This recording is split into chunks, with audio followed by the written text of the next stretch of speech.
course of the next few months, we will be disassembling and rebuilding this 1971 Chevy Blazer. So this was my dad's K5 that he had sold back in the early 2000s.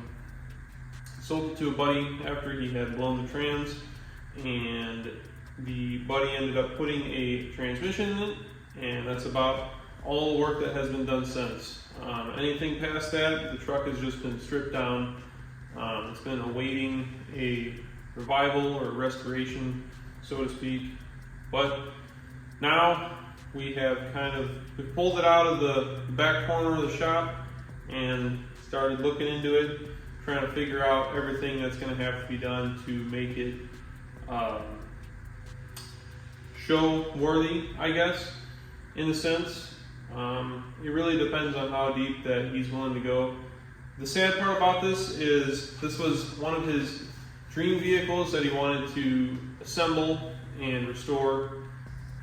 However, it's in a lot rougher shape than he had initially thought, and after bringing it back home and looking it over, we kind of decided that we're going to disassemble it, clean it up really good, do a partial restoration. Not something super crazy, but something that'll make it a really nice truck again. So this K5, it's got a 350 small block in it with a cam. I'm not sure what cam is in it. I don't even think my dad remembers what cam is in it. But it's got some hooker competition headers. As you can see, the wiring is pretty mangled up. We're most definitely going to have to do some new harnesses. Runs and drives, which is nice, but the trans is unknown mileage. We know that it wasn't a new transmission, it was probably just a used transmission. The body is in decent shape, decent for the year, I should say, for being 50 plus years old. Floor pans are all right. It used to have some really janky roll cage in it, and the reason it had a janky roll cage in it was so that they could get it into the dunes without having to wear helmets back in the day. Obviously, it's going to need some new upholstery done. I don't think we're going to be doing like a carpet. We're going to try to paint the floor and whatnot, which actually brings me on to the rear floor, which is in really rough shape. So the plans are we're going to end up pulling this floor out and replacing the floor. As you can see in the back here, I think this is a common rot spot on these old Blazers. So this was replaced not very well, and this was replaced not very well. And then there's also patches where they had torn the roll cage out and thrown just some patch panels in it. So this whole floor, I think, is junk, and we're going to be replacing it. The rear quarter on the passenger side is pretty rough. You can see just from back here, I mean, it's had a lot of body work done. This is filler work right here. There's some filler work down here. From the back side of the panel, you can tell it's got some patch panels, some backing that was used for those patch panels. Same with over here, you can see there's a lot of botching together. This outer arch has been replaced. You can tell by these tacks here. So I think it's safe to say that we're going to put a whole new rear quarter on the passenger side. The rear driver's side quarter, on the other hand, is actually in fairly good shape. I believe it has had a patch panel done on, yes, on the front, but the rear is still factory. I don't know if you can see back behind there, but that's still in good shape. The good part about this is the frame is actually in really good shape. So with a proper sandblast and paint, obviously we got to get rid of some of this stuff here. A lot of these add-ons that were welded, they have some old ladder bar clevises down there, or brackets or whatever. We're going to cut all that crap off. As for the axles are going to stay. They'll get repainted and whatnot. The fenders are actually in really good shape. I believe these are the original fenders for the truck.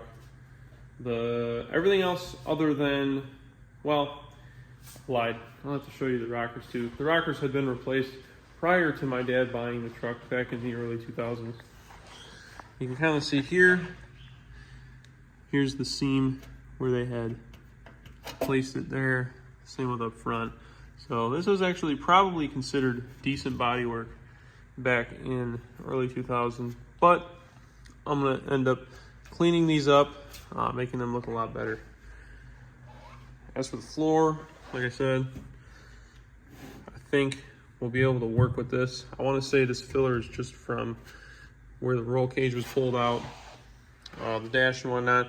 We're gonna get a new dash harness. This dash harness is also pretty roached, so the whole truck probably needs new harnesses as a whole.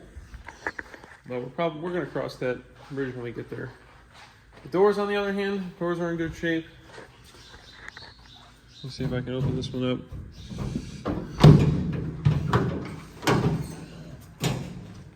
You can see underneath these doors here, they're actually in pretty good shape. There's some paint peeling, but it's definitely savable.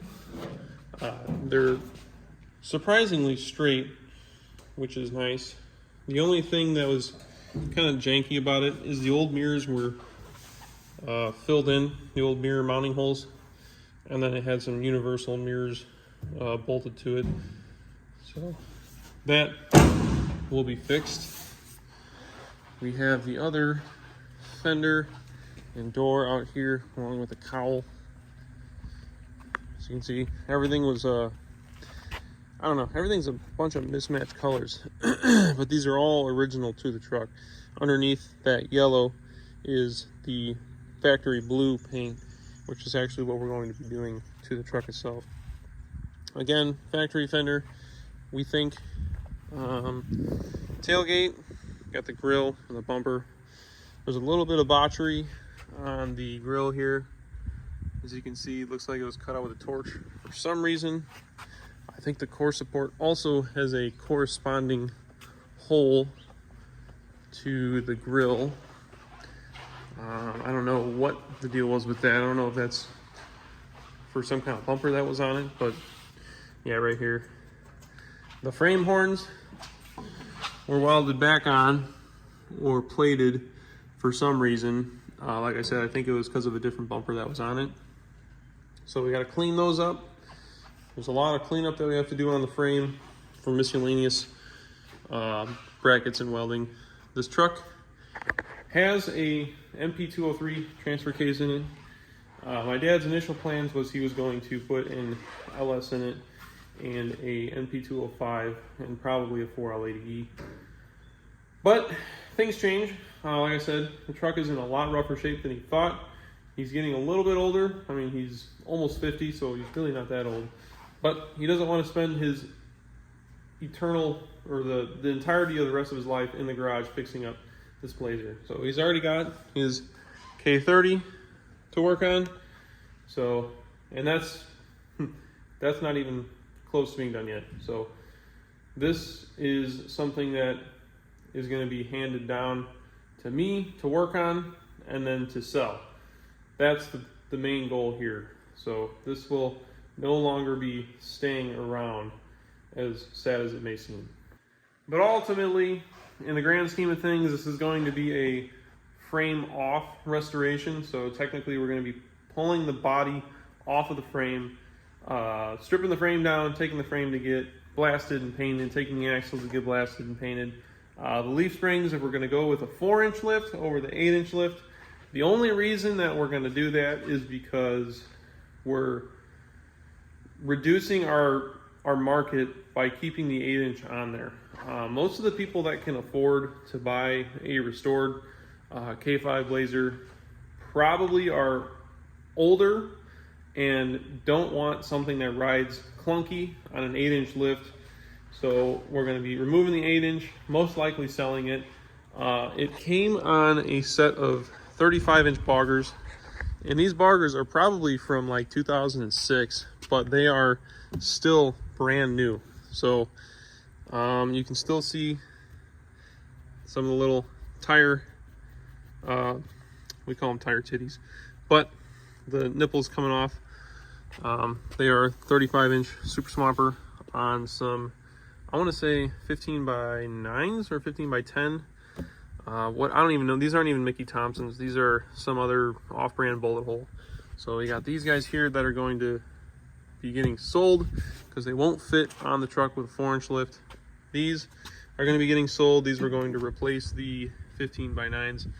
These are some 15 by 12s, but since the plans are no longer being executed, all this stuff isn't going back on it. And then we got the wheels for the K30, which aren't being used anymore as well. So unfortunate, but you know, plans change, things change. It is what it is. So we're going to start tearing this thing down, and stay tuned if you guys want to see the build progress. This is most likely going to be split up into a mini series. We're not going to get this whole restoration over a course of a few months in one video. So I'll probably split it up over between, you know, working on my trucks and whatnot. I'll throw videos of this in there, and we'll be doing stuff with the Blazer. But other than that, I'll catch you guys in the next video.